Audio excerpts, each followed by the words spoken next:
मित्रांनो, सध्या महाराष्ट्रामध्ये एकच मुद्दा गाजतो आणि तो रविराज साबळे पाटील यांना नोटीस.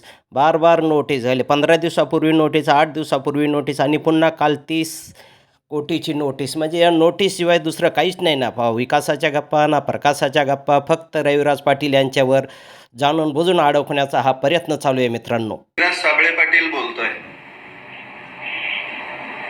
हॅलो, उज्ज्वल साहेब बोलतायत. हॅलो, उज्ज्वल साहेब बोलतायत का? हॅलो, उज्ज्वल साहेब बोलतायत ना? हा बोला बोला. तुम्ही मला आज एक नोटीस पोहोचली माझ्या ऑफिसला, ज्याच्यामध्ये तुमच्या क्लायंटची नाव आहेत, पण माझ्या व्हिडिओमध्ये ना तुमच्या क्लायंटचा उल्लेख आहे ना नाव आहे, तरी तुम्ही मला नोटिसा पाठवताय. कोणत्या बेसिसवरती पाठवलं एवढं सांगता का मला? बेसिस बघायला झालं तर तुमचे जर का व्हिडिओ पाहिलेत तर तुम्ही त्यांना जे खुळखुळे म्हणताय आहे की नाही? नाही, तुम्ही आजही मला 30 कोटीची नोटीस पाठवली आहे. ऐका, मी तुम्हाला माझं उद्या 30 कोटीची नोटीस पाठवली आहे. त्या व्हिडिओ संदर्भात ना त्यांचं मी नाव घेतलंय ना कोणता फोटो यूज केलाय. मग तुम्ही 30 कोटीची नोटीस कोणत्या बेसिसवर पाठवली? तुम्ही जर का नोटीस डिटेल मध्ये वाचलीच ना साहेब, तर त्याच्यामध्ये मी पॅराग्राफ नंबर 3 किंवा 4 मध्ये तुम्हाला सांगितलं आहे की कुठल्या कॉन्टेक्स्ट मध्ये तुम्ही त्यांचं नाव आणि व्यंगचित्र वापरून त्यांना त्या व्हिडिओ मध्ये तुम्ही म्हणजे यूज केलेलं आहे. काय नाव आहे? ऐका ना, नाव मला सांगा. तुमच्या क्लायंटचं नाव बावनकुळे आहे, खुळखुळे नाही. बरोबर.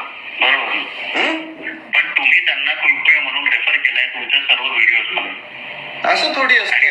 असं तुम्ही ते कशावरून ठरवलं की मी प्रेफर्ड केलंय?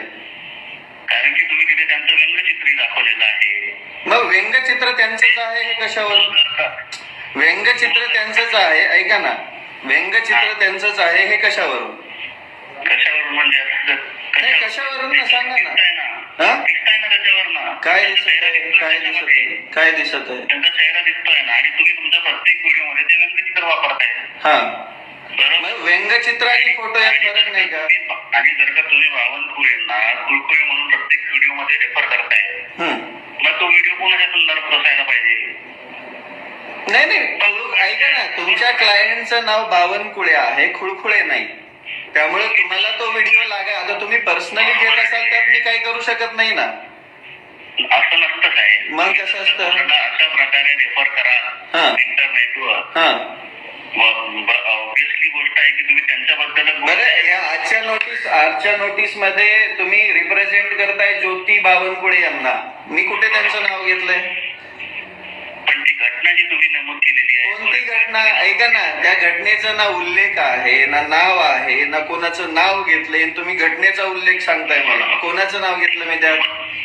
तुमच्या हिशोबाने जर का तुमच्याकडे एवढा चांगला डिफरन्स आहे, मग तुम्ही 24 मला माझ्या नोटीसचं उत्तर द्या तुमच्या वकिलांमार्फत.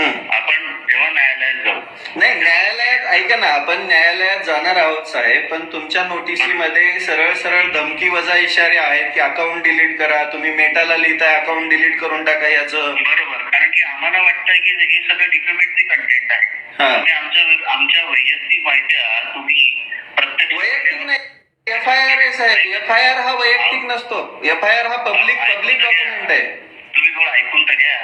जर का तुम्ही प्रत्यक्षपणे अप्रत्यक्षपणे जर का अशा प्रकारे माहिती सोशल मीडियावर प्रसारित करत असाल ज्यामुळे आमची मानहानी होत असेल, आम्हाला जर का डिस्टर्बन्स होत असेल, तर आम्ही नक्कीच हे म्हणणार ना की असे व्हिडिओ तुम्ही टाकू नका आणि डिलीट करा. पण साहेब, मला एक गोष्ट सांगा. तुमच्या क्लायंटचं नाव नाही घेतलं, तुमच्या कोणत्याच कशाचाच उल्लेख कुठे नाही. तुम्ही स्वतः ओढून घेताय त्या अंगावरती. बरोबर आहे असं तुम्ही म्हणताय, पण प्रत्यक्षपणे आम्हालाही जर का वाटत असेल की तो व्हिडिओ आमच्याशी रिलेटेड आहे, मग आम्ही काय करावं मग त्यासाठी तुम्ही सांगा. अच्छा, आहे की नाही?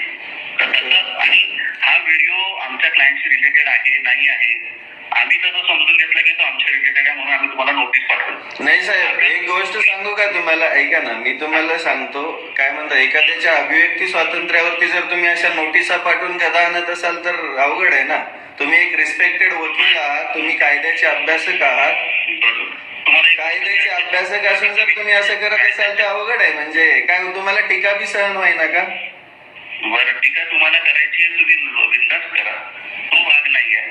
पण कुणाच्या आयुष्याशी रिलेटेड अहो आयुष्याची ऐका ना, मी ना नावच घेतलं नाही त्याच्यामध्ये, तर आयुष्याचं प्रायव्हेटचं काय पब्लिक डॉक्युमेंट आहे. मला सांगा, FIR हा पब्लिक डॉक्युमेंट असतो, असू देत ना, तो कोणाला बी अवेलेबल असतो. तो जनसामान्यासमोर अशा पद्धतीने तुम्ही तो रिप्रोड्यूस केलेला आहे की जेणेकरून त्याबाबत म्हणजे जनसामान्यात इतका मोठा गैरसमज केला.